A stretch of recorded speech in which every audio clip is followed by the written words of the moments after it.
Hello Hansa, alors on est ravis de t'accueillir pour le premier épisode du podcast Sympathique. Est-ce que tu peux te présenter ?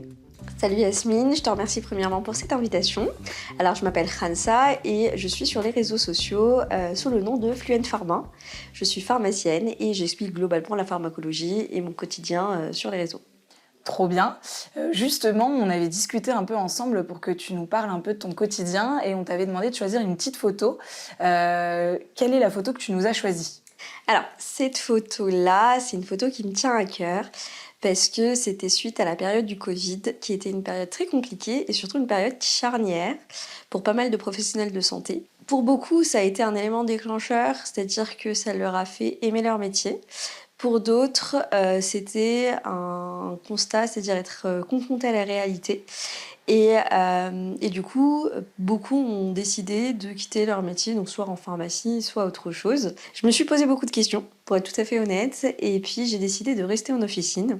Parce que l'avantage de l'officine, c'est qu'on a un impact direct de ce qu'on fait.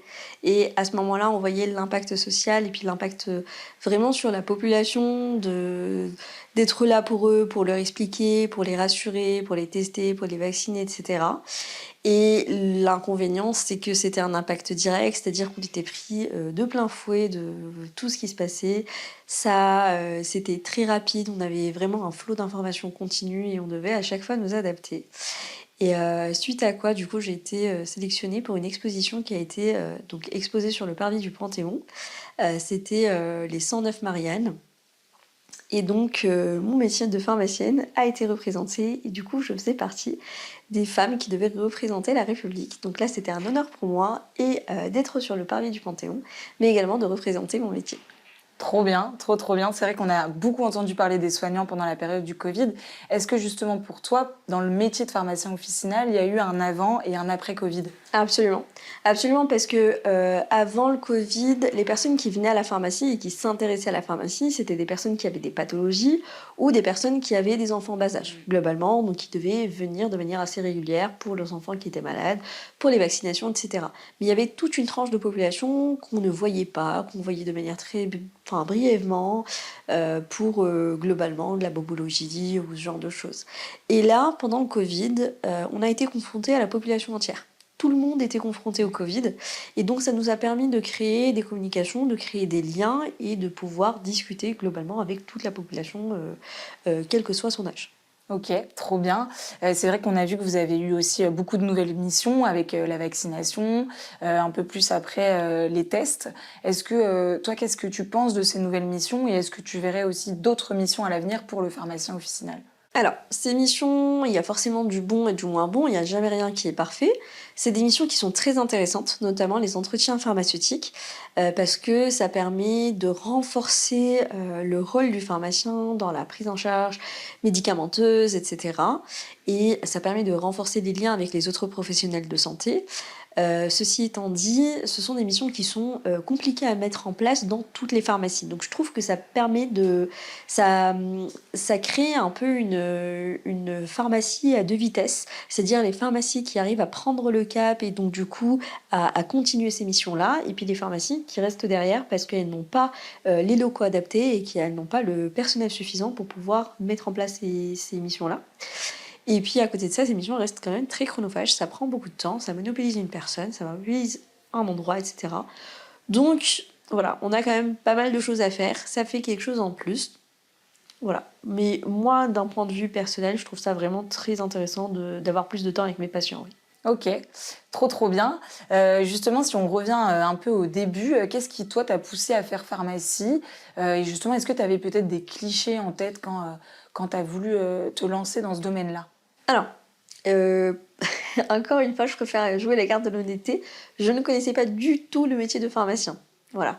Je me suis jamais dit que je serais pharmacienne un jour parce que c'est vraiment un job que je connaissais pas.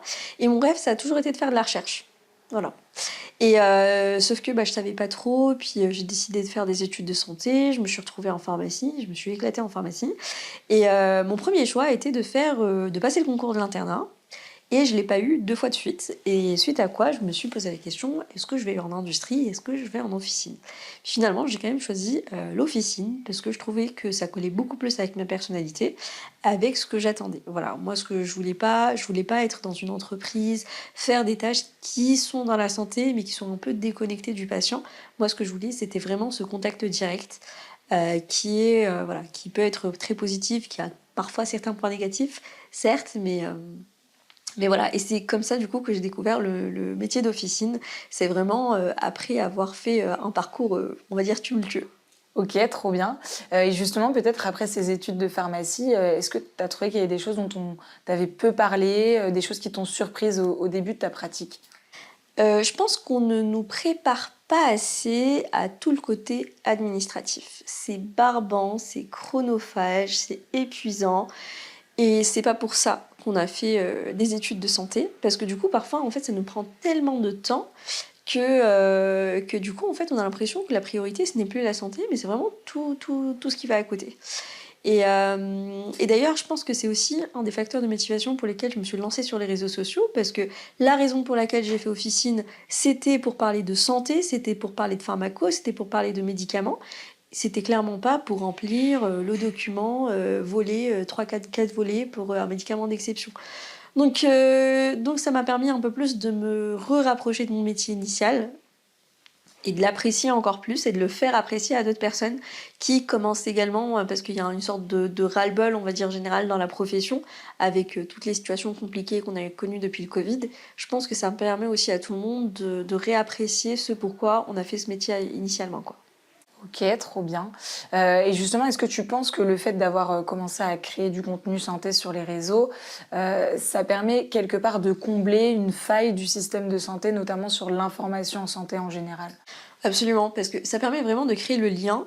En pharmacie, il faut que ça s'enchaîne vite. On prend pas de rendez-vous quand on va à la pharmacie, mais il faut que ça aille vite. Et le problème, c'est qu'on se retrouve parfois avec des problèmes de communication avec les patients.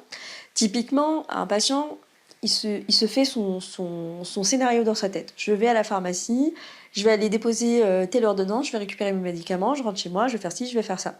Et puis quand il vient à la pharmacie et que pour X raison, on ne peut pas délivrer ce médicament-là parce que c'est hors AMM ou parce que c'est pas remboursé ou ceci ou cela, ça crée un sentiment de frustration et on n'a pas le temps de parler, on n'a pas le temps de communiquer. On est vraiment sur la réaction de l'émotion aiguë, etc. Alors certains prennent le temps, c'est pas le cas de tout le monde. Et le fait d'avoir les réseaux sociaux fait que ça nous permet vraiment d'expliquer le comment du pourquoi. Pourquoi la pilule contraceptive, on l'a donnée, on l'a pas donnée, etc., etc.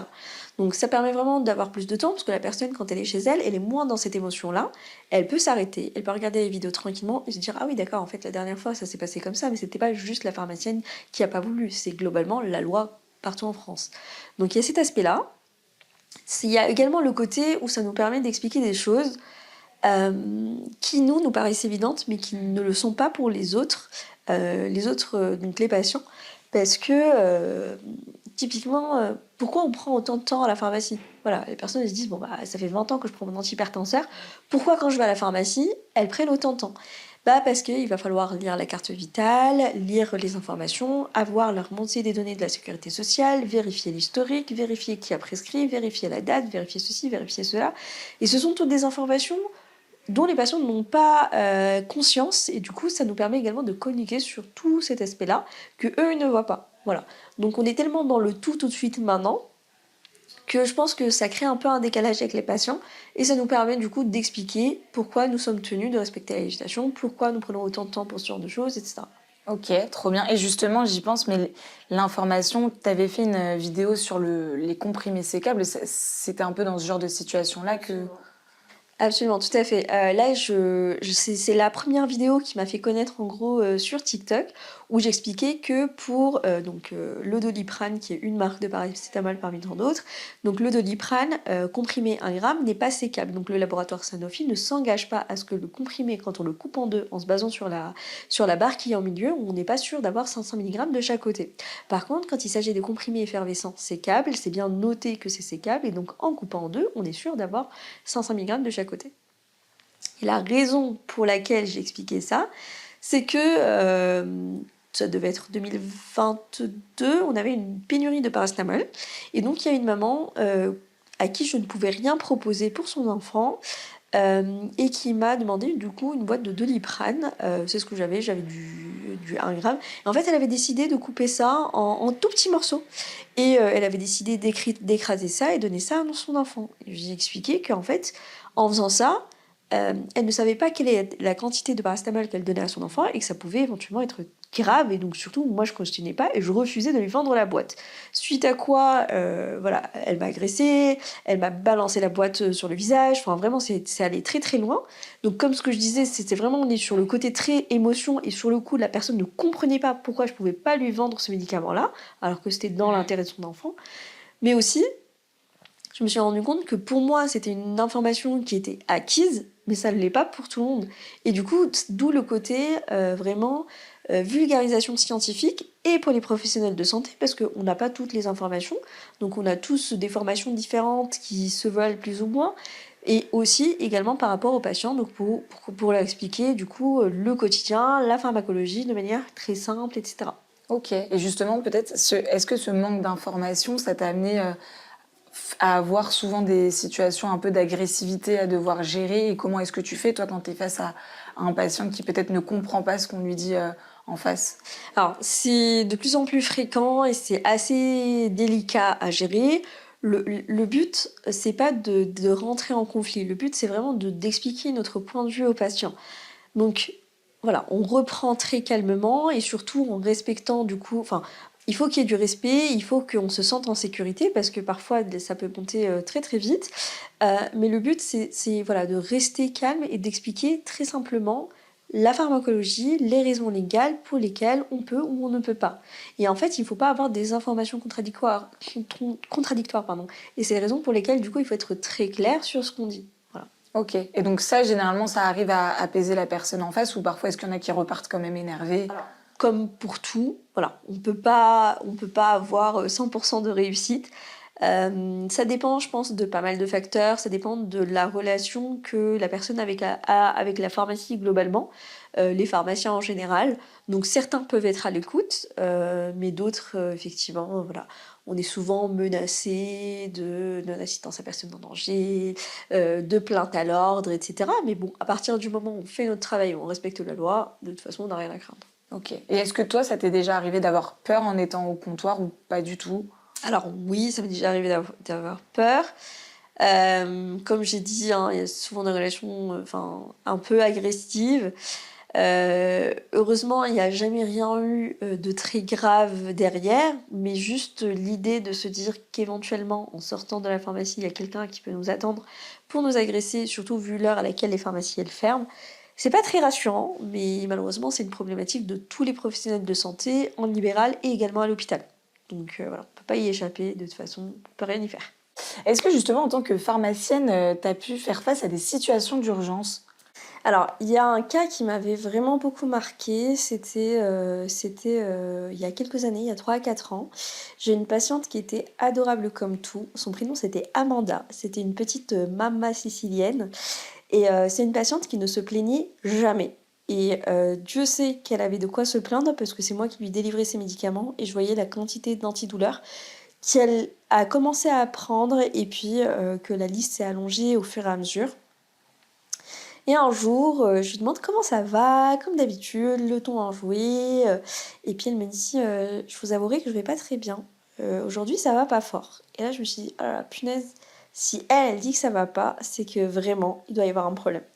À ce moment-là, je lui propose de lui prendre l'attention, de s'asseoir 5 minutes à la pharmacie, de voir ce qui se passe, j'essaie de sonder un peu le truc. Et quand je prends les mesures, je me rends compte que les données que j'ai, elles sont affolantes. Donc là, j'appelle le 15, je lui explique, voilà, c'est une patiente que je connais, etc. Elle se sent pas bien, j'ai telle donnée, etc. Donc j'insiste auprès du médecin du 15, le régulateur, qui me dit, bon bah ok, je vous envoie les pompiers. Donc j'ai des pompiers au téléphone, et encore une fois, rebelote, je dois réexpliquer la situation, beaucoup moins convaincue. Là j'insiste, je leur dis, écoutez, il faut absolument que vous soyez là, il faut absolument venir, ma patiente elle est pas bien. Beaucoup de réticence, mais voilà, j'y vais vraiment, j'insiste vraiment à ce moment-là, je lâche pas l'affaire. Et ils arrivent à la pharmacie, je sais pas si vous connaissez un peu les pompiers parisiens, c'est des militaires, donc ils arrivent gros comme des cow-boys, «C'est qui la pharmacienne qui a appelé?» Je suis en mode: «C'est moi». Mais voilà, ma patiente, elle est là, elle est vraiment pas bien et donc encore une fois, «Pourquoi vous avez appelé? C'est pas une raison nécessaire, elle aurait pu consulter son médecin» et cetera. Sauf que son médecin n'était pas disponible de suite. Il fallait absolument qu'elle prenne quelqu'un la prenne en charge. Et je me voyais pas l'envoyer aux urgences vu son état. Et puis au final, ils lui prennent les constantes et de suite, ils l'emmènent à l'hôpital. Parce que du coup, donc sa situation était critique et elle a été hospitalisée pendant 3 semaines. Alors le twist, c'est que j'ai pas réellement réussi à sauver ma patiente parce qu'elle est décédée 3 semaines plus tard. Mais à côté de ça, sa fille, elle est passée après son décès pour nous remercier. Parce que déjà, on avait une relation privilégiée avec sa maman et qui habitait seule et du coup qui racontait globalement qu'on était son équipe, qu'elle nous connaissait, etc.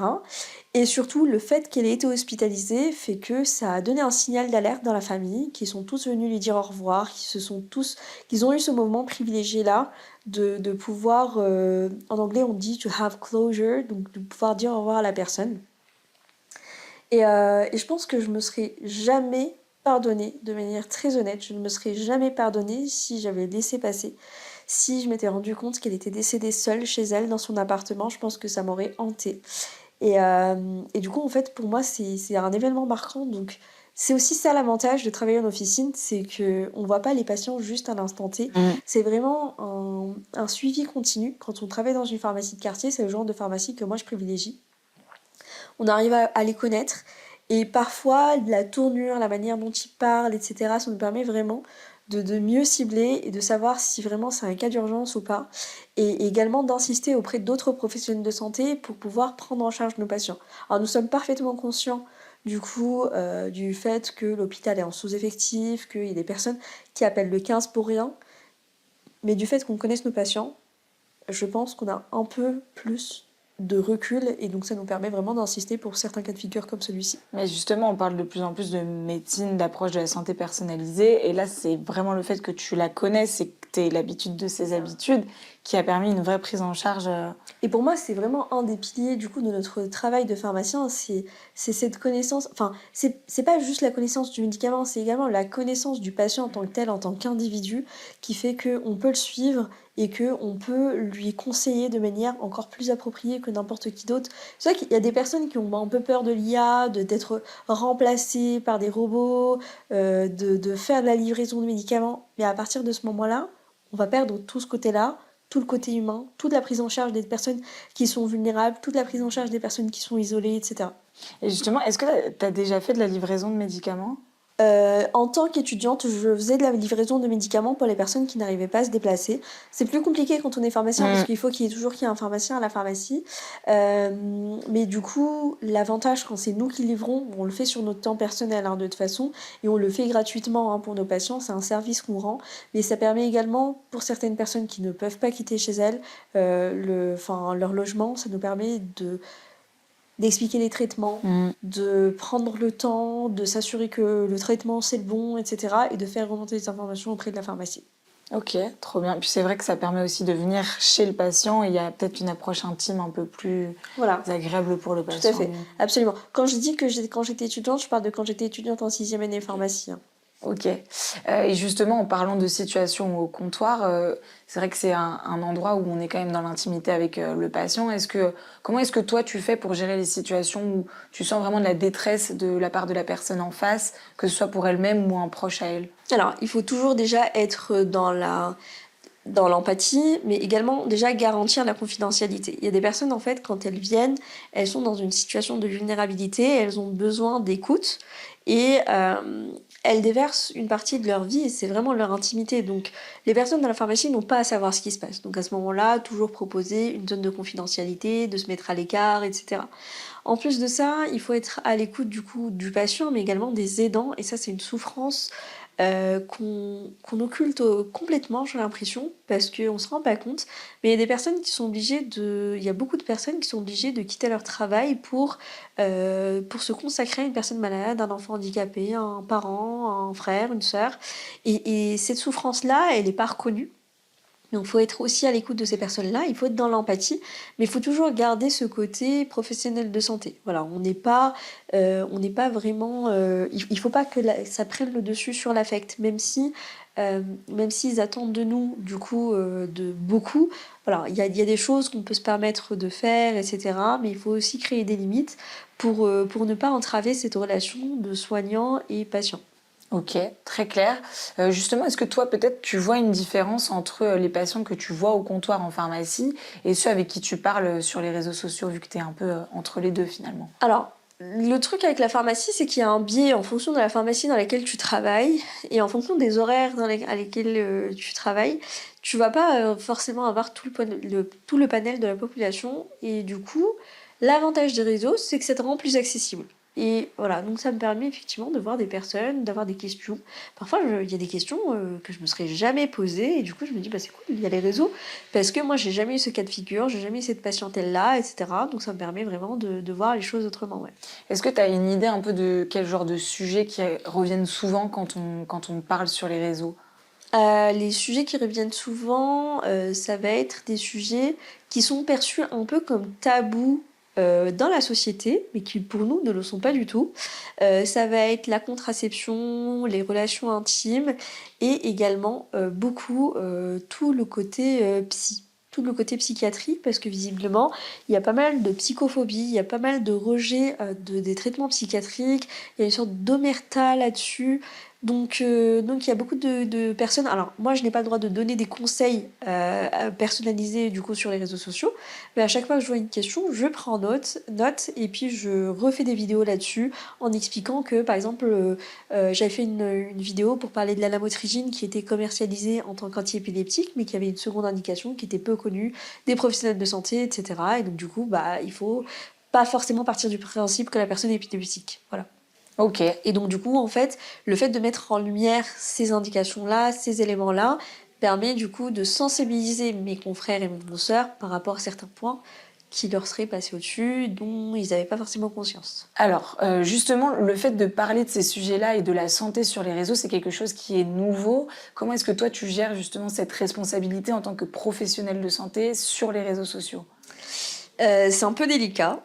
C'est une responsabilité, une responsabilité vis-à-vis de mes confrères et de mes consoeurs, parce que du coup, je suis responsable un peu de l'image que je donne pour la pharmacie. Il y a ce côté très généraliste, c'est-à-dire qu'à partir du moment où je délivre une information ou à partir du moment où je prends position pour quelque chose, c'est comme si je ne me considère pas comme porte-parole, mais pour beaucoup, ça peut être vu comme les pharmaciens disent, alors que non, c'est moi qui dis. Donc il y a ça, il y a aussi le côté humain où moi je vais avoir des points de vue par rapport à certains points en particulier. Par exemple, quand il y a un flou juridique, moi je vais prendre certaines positions. Par exemple, pour le vaccin contre la méningite B, le BEC0, il y a un flou juridique, est-ce qu'on a le droit ou pas de vacciner? Et en tant que pharmacien, pour certaines tranches d'âge et tout. Et donc du coup, le problème c'est que moi je peux pas me positionner en disant, moi je pense que, moi j'expose les faits, je dis, le texte de loi dit, c'est un vaccin qui peut être proposé. Or, nous n'avons le droit de faire que les vaccins qui sont recommandés. Ce n'est pas écrit que c'est un vaccin qui est recommandé. Si on se base sur telle et telle source, et ben effectivement, on a le droit de vacciner. Si on se base sur le texte de la HAS, on n'a pas le droit. Maintenant, faites ce que vous voulez. Moi, j'ai mon avis personnel, mais ça, je le partage pas. Et donc, c'est un peu délicat. Je pense qu'il y a un peu une prise d'opposition qui doit se faire à l'écart, enfin, qui doit pas se faire, justement, pour ne pas biaiser le point de vue de tout le monde. Et justement, est-ce que ça t'est peut-être arrivé d'être en conflit avec des confrères ou avoir des discussions là-dessus parce que vous êtes plusieurs justement à faire ça sur les réseaux, ce qui fait qu'il y a plusieurs points de vue. Est-ce que ça t'est déjà arrivé de discuter vis-à-vis de deux sujets comme ça? Absolument, bah justement, là, la question par exemple du bec zéro, c'est vraiment une question épineuse pour nous parce que nous, on attend de la clarté, on attend un texte de loi, et donc en fonction des personnes, on va pas tous avoir le même point de vue, et donc à chaque fois que je parle de ce sujet-là, il y a pas mal de personnes qui reviennent dans mes messages ou en commentaire pour me dire, mais moi je suis absolument pas d'accord avec toi, il faut le faire parce que, ben voilà, le texte il dit ça, mais en fait si on se base sur Santé publique France, oui effectivement, si on se base sur Santé publique France, on peut, mais si on se base sur le texte de la HAS, on peut pas. Donc, quelle que soit ta position, voilà. Donc, moi, j'essaye de pas influencer les autres avec mon avis personnel. Après, le fait qu'on ait tous un avis personnel, jusque-là, c'est normal et c'est ce qui fait que nous sommes professionnels de santé, c'est-à-dire qu'on nous donne les éléments et puis après, à nous de nous retrouver juges face à la situation. Totalement. Est-ce que justement ça t'est arrivé d'avoir des haters, comme on dit dans tes commentaires, dans tes messages privés, vis-à-vis de choses que tu peux aborder? Oui, absolument. Forcément, je veux dire, je peux pas y échapper. Alors, fort heureusement, il y en a pas tant que ça pour l'instant. J'espère que ça va durer. De toute façon, j'essaye de rester très en lien avec la pharmacologie, très terre à terre aussi par rapport à la situation sur le terrain et d'être à l'écoute de ce que disent les patients. C'est-à-dire que quand les patients disent, bon bah voilà, la pharmacienne avait dit, a fait ci ou a fait ça, je prends pas forcément position pour mes confrères et mes consoeurs. Le but n'est pas de tirer dessus non plus, mais c'est d'être dans une certaine neutralité. Et en fait, ce côté hater, ça vient, la majorité du temps, ça vient d'un vécu à la pharmacie. Et ça vient aussi d'une idée qui est un peu préconçue dans la tête des patients. Le pharmacien est comme ça, comme ça, comme ça. Et le pharmacien peut faire ça, ça, ça. Et donc c'est aussi un peu le but de mon compte, c'est de montrer tout ce qu'on peut et tout ce qu'on ne peut pas faire. Et donc montrer l'étendue de nos compétences, mais également de nos limites. Voilà, sans se mentir là-dessus, c'est-à-dire qu'on peut pas se donner des missions qu'on n'a pas le droit de le faire. Et donc parfois effectivement ça peut être en contradiction avec ce que la personne a en tête, et c'est ce qui va engendrer des commentaires haineux. Alors certains sont à l'écoute, effectivement changent d'avis, il restera toujours une minorité qu'on pourra pas convaincre. C'est pas grave. Effectivement. Et effectivement, peut-être toi, imaginons quand tu étais au lycée, peut-être est-ce que tu avais cette image de toutes les missions et le rôle du pharmacien en tant que tel, ou c'est vraiment quelque chose que tu penses qui n'est pas encore assez connu dans la population en général? C'est clairement pas assez connu, parce que en fait je n'avais jamais même pas pris le temps de réfléchir à ce que faisait un pharmacien. C'est-à-dire que moi j'allais à la pharmacie juste pour mes médicaments à l'instant T et les récupérer. N'ayant pas de maladie grave, je me suis jamais dit quelles étaient les compétences du pharmacien, etc. Et c'est pour ça que je peux comprendre le point de vue d'autres patients. C'est-à-dire que comme ils ne vivent pas notre quotidien, ils ne savent pas l'étendue de nos responsabilités et à quel point, du coup, on peut être un facteur important, du coup, dans la prise en charge. Et ce facteur-là, en fait, tu le vois dès lors que, par exemple, dans ton entourage, il y a quelqu'un qui va avoir un enfant et que son enfant va rentrer en collectivité et qui sera tout le temps malade. Là, tu vas créer une relation très privilégiée avec la pharmacie parce que tu vas tout le temps à la pharmacie. Tu as besoin de conseils et tu peux pas aller, effectivement, le pédiatre est souvent là, mais tu peux pas aller chez le pédiatre. Enfin, il faut que tu prennes un rendez-vous. Alors qu'à la pharmacie, c'est accessible et tu peux toujours avoir un conseil en pharmaceutique. Donc, voilà, c'est la relation que tu as avec la pharmacie dépend du coup du contexte dans lequel tu es. Et c'est ce que je disais initialement par rapport au Covid également, c'est qu'il y a toute une frange de la population qu'on ne touchait pas, elle ne nous connaît pas et c'est normal qu'elle ne nous connaisse pas. Donc les réseaux sociaux, c'est vraiment un pont pour pouvoir faire connaître du coup notre métier. Et justement, est-ce que toi, tu aurais en tête un cliché sur le pharmacien qui t'énerve un peu, peut-être Évidemment. Le pharmacien qui est là en train de jouer au golf alors que la pharmacie elle tourne et nous on roule en Porsche Cayenne. Je pense que beaucoup ne se rendent pas compte à quel point en fait c'est complètement déconnecté de la réalité. C'était peut-être le cas il y a 30 ans. Mais en fait on est juste des citoyens lambda en fait avec une vie tout à fait normale et que non on est salariés et qu'on a la même vie que tout le monde. Très bien. Alors, sur le volet des contenus que tu choisis de faire, comment est-ce que tu choisis tes sujets? Première source d'inspiration, principale source d'inspiration, c'est le comptoir à la pharmacie. Et c'est pour ça que j'aime bien mon métier, c'est qu'au final c'est complémentaire avec ce que je fais sur les réseaux. Quand je suis au comptoir et qu'on me pose des questions, je me dis ah bah tiens, ça je le dis jamais à la pharmacie. C'est-à-dire que moi, ça me paraît évident, mais en fait, il faut vraiment que je l'explique aux patients, etc. Et quand je suis au comptoir et qu'on me pose des questions, je me dis, mais évidemment, par exemple, la question, j'avais fait une vidéo, pourquoi le Gaviscon pour les nourrissons, il faut le donner avant la diversification alimentaire, pourquoi certains médecins écrivent qu'il faut le donner avant le biberon, alors que souvent on dit de prendre après le repas. Et c'est en expliquant à une patiente que je me suis dit, elle ne sait pas, mes collègues ne savent pas, mais en fait il y a beaucoup plus de personnes qui ne savent pas et qu'il va falloir expliquer du coup ce cas de figure.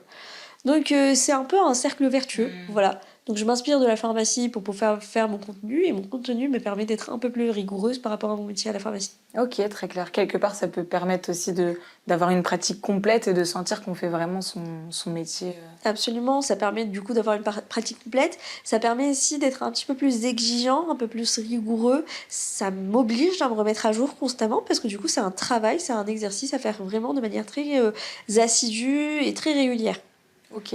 Et est-ce que ça t'est déjà arrivé de te faire reconnaître justement, peut-être à la pharmacie ou en dehors Ça m'est déjà arrivé à la pharmacie.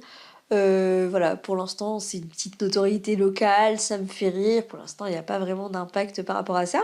Mais au moins, du coup, quand je donne un conseil, je pense que du coup, ça a un peu plus de poids, le fait d'être pharmacienne un peu connue sur les réseaux, parce qu'ils ont déjà vu ce que j'avais à dire, ils ont déjà vu ma passion pour mon métier, etc. Et donc, du coup, quelque part, c'est pas comme... Enfin, je n'ai peut-être pas moins à faire mes preuves que si c'était une consoeur lambda, quoi. Ok, très clair. Alors, on va passer un peu sur les clichés du quotidien, justement. Qu'est-ce que tu penses des gens qui disent que certains pharmaciens sont là pour l'argent? Je pense que si t'as fait pharma pour l'argent, tu t'es planté, mais alors jusqu'au bout. Voilà. Je pense que vraiment, si je devais revenir au bac et que je devais repasser mes études et que je voulais faire un truc pour l'argent, pharma, ça aurait été le dernier truc que j'aurais choisi. Voilà. Ok, très clair. On dit aussi que beaucoup de pharmaciens se contentent de délivrer des ordonnances. Je pense que si, malgré mes vidéos, c'est toujours l'image qui reste, je peux rien faire de plus. J'ai fait de mon mieux, c'est-à-dire que là, j'ai tout donné. Très clair. Certains imaginent aussi que le pharmacien ne fait que vendre des produits en parapharmacie. Malheureusement, ce cliché a la vie dure, mais ce cliché a aussi une réalité. Il y a des pharmacies qui ont besoin de parapharmacie pour survivre parce que c'est la réalité économique actuelle et que voilà, il y a des pénuries de médicaments, il y a des marges qui sont en train de se tasser et il faut se dire que la pharmacie est un commerce qui est inscrit au registre du commerce et c'est globalement le seul métier où on t'impose un prix de vente pour les médicaments et on t'impose un prix d'achat. Voilà. Et donc, du coup, bah, tu n'as aucun impact sur ta marge. Sauf que tu as des salariés, ces salariés-là subissent l'inflation et pour certains, du coup, patrons, la seule manière de pouvoir valoriser et rémunérer, du coup, leur équipe, c'est de se baser sur la parapharmacie. Donc, quelque part, c'est un cliché, mais c'est un cliché qui se base aussi sur des réalités. Voilà, donc c'est un peu tout le panier de la pharmacie, il y a un peu de tout, quoi. Ok, très bien. On a aussi l'idée que le pharmacien n'a jamais le temps d'expliquer. Comment est-ce que toi tu gères ça? Alors, j'espère que c'est pas vrai, parce que voilà, le but de la pharmacie, c'est vraiment d'avoir cette relation privilégiée, de prendre le temps, d'expliquer le traitement, parce que vous savez, il y a le truc qui s'appelle le Swiss cheese effect, et donc on est vraiment le dernier garde-fou, et donc si on n'explique pas, si on loupe une information, si on loupe un conseil, et ben en fait, ça peut totalement gâcher le traitement, ou ça peut mettre en péril la santé du patient, et donc je prends le temps, j'ai toujours vu des pharmaciens prendre le temps, ou des préparatrices et des préparateurs en pharmacie prendre le temps. Donc j'ose espérer que c'est juste un cliché et que c'est pas la réalité du terrain. Et justement, le fait d'être ce garde-fou, est-ce que parfois c'est pas compliqué quand les patients ont déjà eu des informations avant médicales et qu'ils veulent forcément ça ou que eux-mêmes ont des clichés en tête sur je veux le médicament avec la boîte rouge et etc. Ça, comment est-ce qu'on le gère?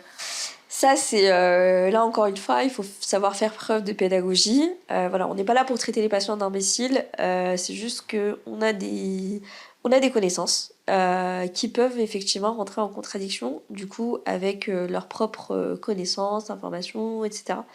Donc, on est là pour orienter. Et puis, on est là, du coup, pour peser le pour et le contre. Et si on se rend compte que ça va, que c'est pas dans dans le positif, en fait, que ça va leur nuire, on est dans l'obligation, du coup, de ne pas servir ces médicaments-là. Donc, ça peut donner une relation conflictuelle. Après, le tout, c'est de pouvoir être dans l'échange et de ne pas être dans une relation avec un ton très paternaliste, quoi. On n'est pas là pour ça. Ok, très clair. Et enfin, on a aussi pas mal de patients aussi où ça peut arriver qui disent que c'est pas nécessaire de finir un traitement. Comment est-ce qu'on fait dans ces cas-là? Il faut, encore une fois, répéter, expliquer. Alors, en général, c'est le cas pour les antibiotiques et on se rend compte de plus en plus que bah, là, ça devient problématique parce qu'on se retrouve avec des résistances croisées. Donc, il faut sensibiliser et il faut expliquer que du coup, bah, si la dernière fois le traitement il n'a pas marché, c'est parce que du coup, vous avez pris 3 jours au lieu de 7 et que du coup, bah, après, vous avez dû repasser chez le médecin et c'est pas que le traitement n'était pas efficace, c'est que vous n'avez pas suivi les recommandations jusqu'au bout. Donc voilà, le but n'est pas d'être dans un ton culpabilisant, mais d'être dans un côté informatif et vraiment prendre le temps d'éduquer les patients par rapport à ça. Mais voilà, ça, c'est pas un travail qui se fait à l'instant T. C'est vraiment beaucoup, il faut beaucoup répéter et il faut aussi, c'est une pierre de plus à l'édifice, en plus de ce que les médecins ont dit, en plus que des infirmiers et des infirmières ont dit, etc. Donc voilà, on est plusieurs professionnels de santé à répéter la même chose et les pharmaciens viennent en plus rajouter une dernière couche du coup pour rappeler l'importance de bien respecter les recommandations. Ok, très très clair. Justement, on parlait donc de toutes ces situations-là. Ça fait peut-être aussi un quotidien assez stressant, un quotidien bien rempli. Comment est-ce que toi tu trouves qu'il est ton rythme justement à la pharmacie? Alors c'est des journées intenses, c'est des journées qui sont très longues. Il faut pas perdre son sang-froid, vraiment. Il faut vraiment garder son sang-froid, quoi qu'il arrive. De toute façon, on gère, de toute façon, on connaît notre métier, même si on est débordé, même s'il y a beaucoup de monde, même s'il y a plein de choses à faire. Et puis, il faut prendre le temps de décompresser. Et je pense que ça aussi, ça m'a pris beaucoup de temps à accepter. Il faut pas prendre les choses personnellement. Voilà. À la pharmacie, c'est du contact humain. Le contact humain, c'est des frictions, c'est du positif, des patients qui te ramènent des gâteaux, du chocolat, etc. Puis il y a des personnes qui vont déverser leur frustration parce qu'ils n'arrivent pas à avoir rendez-vous chez le dermatome et qu'ils ont besoin d'une crème corticoïde. Voilà. Et en fait, il ne faut pas le prendre personnellement. On est là, dans le système. Euh, on n'y peut rien. Voilà, on subit le système en tant que les patients. Et donc, le but aussi, c'est de faire son travail, mais il faut avoir la patience et il faut avoir la passion pour. Et il faut pas laisser ce côté négatif-là reprendre le dessus. Sinon, bah, en fait, je pense qu'on devient de très mauvais professionnels de santé parce qu'on bâcle et on n'a plus aucune envie, du coup, de faire son travail correctement parce qu'on se dit à quoi bon, en fait. C'est clair. Et justement, comment est-ce que tu fais toi pour décompresser après des journées comme ça? Alors, beaucoup de sport, tant que possible, beaucoup de sport, parce que du coup, ça me permet vraiment de rester zen par rapport à ça. Après, chacun ses méthodes, hein. Ça peut être du yoga, ça peut être de la méditation, ça peut être du voyage.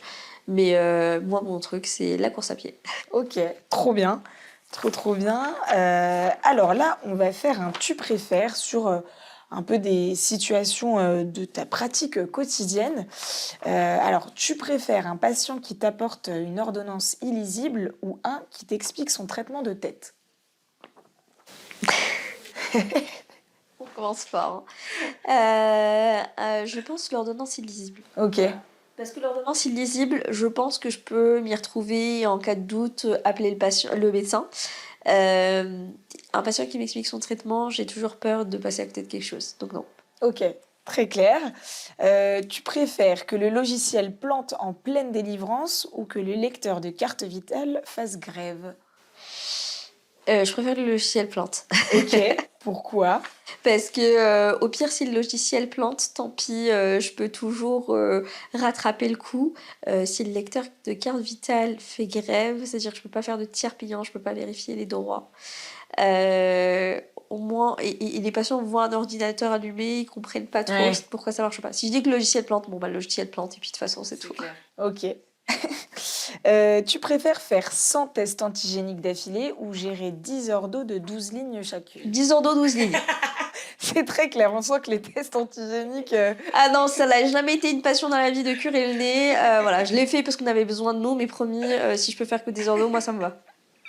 Et justement, peut-être pendant le Covid, est-ce que tu as eu ce truc d'arriver avec des... Parce que c'était aussi des patients qui n'avaient pas forcément l'habitude de venir à la pharmacie ou de faire des tests qui étaient invasifs un peu plus. Est-ce que tu as eu aussi ce sentiment de pouvoir informer vis-à-vis de choses qui n'étaient pas... Ça nous a donné vraiment pas mal de... Enfin, ça nous a donné une relation privilégiée parce qu'au final, le moment où on est le prélevé, etc., ça nous permettait de papoter avec le patient. Ah oui, vous êtes cas contact et tout. Ah d'accord, votre copine est enceinte. Bon bah écoutez, si elle est enceinte, faut faire attention. Il faut mettre un masque, faut pas la voir si jamais vous êtes malade, etc., etc. Donc ça nous permettait du coup d'avoir plus de temps avec ce patient-là. Donc c'était hyper intéressant. Et vu que on avait commencé à vacciner contre la grippe peu de temps avant, ça rejoignait un peu cet effet-là où ça nous permettait d'avoir du temps confidentiel et en plus privilégié avec les patients. Ok, trop bien. Et enfin, le dernier tu préfères, est-ce que tu préfères répondre 10 fois à la même question ou expliquer un traitement compliqué à un patient pressé? Non, 10 fois la même question. Ok, Voilà, ça me dérange pas de répéter. Parce que de toute façon, on fait que répéter. oui. Expliquer un traitement compliqué à quelqu'un de pressé, ça veut dire que ça va être... la personne va sélectionner, elle va piocher les informations et ça peut être très dangereux. Donc je préfère Ok. carrément ne pas le faire. Ok, très clair. Il nous reste deux petites questions. Est-ce que tu aurais un conseil justement pour les jeunes, qu'importe leur âge, qui aimeraient justement suivre ton chemin du métier du pharmacien? De formation d'officine. Alors déjà, si vous faites ça pour l'argent, changez d'avis. Voilà. Changer de métier, c'est pas le bon job. Mais sinon, c'est un métier qui est hyper intéressant, c'est un métier qui est humain, où nous, par exemple, on n'a jamais eu une crise pendant le Covid à se dire est-ce que mon job a un impact? Parce qu'on savait que notre job avait un impact. Donc ça peut paraître anodin, mais je peux vous assurer que pendant la crise du Covid, le nombre d'amis à moi qui ont décidé de changer de métier, mais 180 degrés, parce qu'ils se disaient mon job ne sert à rien. Et alors que du coup, dans la vie de tous les jours, en fait, ça les avait jamais dérangés, ce côté très abstrait de leur métier. Ils étaient même passionnés par ce qu'ils faisaient. Et donc ça, au moins, voilà, en officine, je trouve que c'est vraiment un super métier par rapport à ça. Et le meilleur moyen de savoir si ça vous plaît, c'est de tenter. Donc si vous avez l'opportunité de faire des stages en officine, essayez d'aller en officine pour voir vraiment la réalité du métier. Ouais. Ok. Et qu'est-ce que toi, tu penses justement du métier de pharmacien à l'heure actuelle? C'est quoi? Alors, c'est un métier qui est un peu compliqué dans le sens où on est dans une période charnière. On est dans la numérisation de la santé. Et donc, le problème, c'est que la loi ne va pas aussi vite que la pratique. Donc, comment expliquer à un patient que non, on peut pas recevoir son ordonnance par mail? Mais attends, on est en big 2025, comment ça, vous pouvez pas me donner mon ordonnance par mail? Elle date de il y a un an, il y a écrit pour un an dessus, voilà. Et en fait, c'est dur d'expliquer cette législation-là parce que du coup, une délivrance ne se fait que sur ordonnance originale, etc. Donc, il y a un peu encore un décalage. On est dans une situation économique compliquée qui fait qu'on n'a pas assez de médicaments. Il y a une réelle pénurie. Donc là, on espère que ça ira un petit peu mieux dans les années à venir. Parce que bon, je pense que pour cette année, c'est foutu. Mais c'est aussi un métier qui est très prometteur parce que plus ça va, plus nous promet des missions. Et puis surtout des missions qui sont en accord avec notre métier, avec tous les entretiens, etc. Donc moi, j'ai pas mal d'espoir pour ce métier. Trop bien. Et justement, peut-être un peu pour rebondir sur la numérisation, est-ce que ça favorise pas justement des fausses ordonnances ou des choses comme ça? Parce que... Effectivement, en fait, là, avec le Covid, il y a une généralisation des ordonnances numériques et du coup, ça favorise beaucoup le trafic, les fausses ordonnances, etc., ce qui nous rend encore plus suspicieux, mais qui peut être très mal perçu par les patients. Mais en fait, eux ne voient pas tout ce côté-là, en fait. Ils voient pas tout le côté trafic, etc. Donc, ce qui pour eux paraît une ordonnance totalement lambda, pour nous, ça peut être source de suspicion, mais pas envers les patients. C'est par rapport à l'ordonnance qu'on a eue il y a 2 patients, ou il y a 10 minutes, et en fait, c'était une fausse ordonnance. Donc en fait, c'est vraiment des nuances qu'on a beaucoup de mal à expliquer aux patients parce que c'est pas une agression vis-à-vis du patient, c'est que on nous incombe des responsabilités qui initialement ne sont pas nôtres, du fait qu'il y a un flou juridique, du fait que la législation ne va pas assez vite. Et voilà, comme je disais pour le Bectéro, nous on attend qu'on statue sur certaines choses. Pourquoi aujourd'hui en 2025 on reçoit encore des ordonnances par mail et que pour ces patients-là, ça paraît tout à fait normal de venir récupérer leurs médicaments parce que c'est écrit, l'ordonnance est valable pour un an. Oui, elle est valable pour un an, mais il y a un certain nombre de boîtes qu'on peut délivrer, il y a certaines choses qu'on doit vérifier et en fait, il faut mettre un système informatique et il faut aussi créer vraiment une relation interprofessionnelle qui soit un peu plus poussée pour nous permettre du coup de mieux communiquer entre professionnels de santé, rendre l'ordonnance directement accessible à la pharmacie via le prescripteur. Ok, très clair.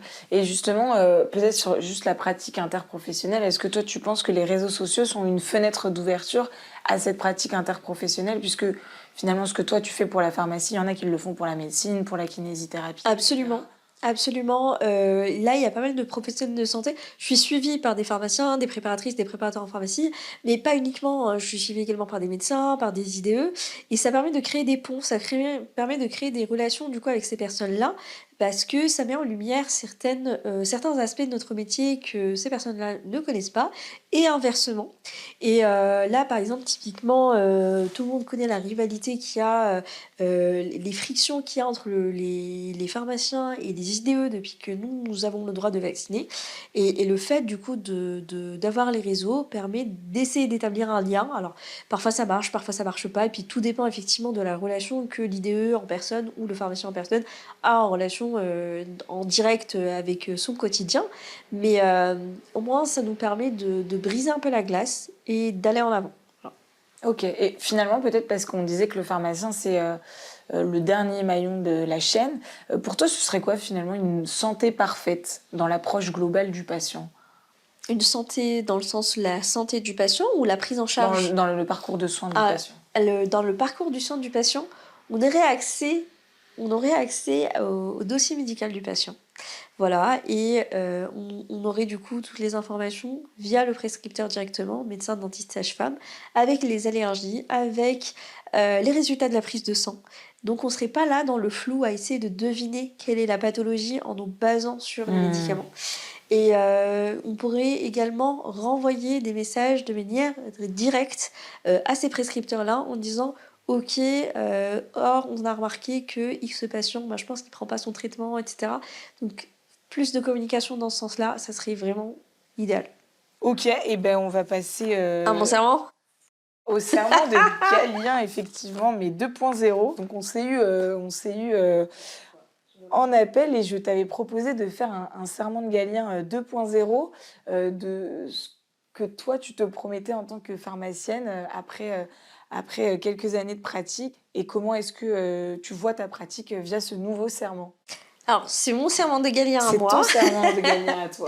qui m'est tout à fait personnel, mais qui me tient à cœur.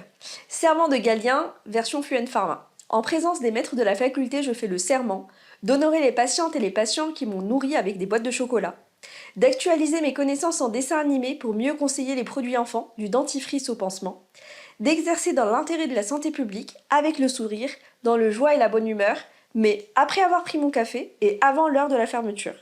De ne jamais oublier ma responsabilité, mais parfois oublier d'éteindre la croix le soir. De ne dévoiler à personne les secrets qui m'ont été confiés, et surtout pas à mes collègues l'ordi qui a l'imprimante et le scanner qui ne bug jamais. De faire preuve de solidarité et de loyauté envers mes collègues, sauf quand il faut servir le patient aux 10 ordonnances qui tient à te montrer absolument la photo de chacun de ses 56 petits-enfants. Et de coopérer avec les apprentis et les stagiaires, même quand elles mettent 3 heures à préparer une ordonnance. Que mes consoeurs et mes confrères m'accordent leur estime si je reste fidèle à mes promesses et qu'ils me condamnent à trouver les erreurs des stupes jusqu'à perpétuité si j'y manque. Elle est trop bien. Trop cool. Eh bien, écoute, Mais merci. j'ai même pas fait de chat GPT, hein. C'est vrai, non, Je te mais jure ça que se c'est voit vrai. que c'est fait avec le cœur, en fait. C'est de la vraie vie. Grave. Non, mais écoute, merci beaucoup. On était ravis de t'avoir pour ce podcast et merci d'avoir partagé tout ça à tous ceux qui nous écouteront.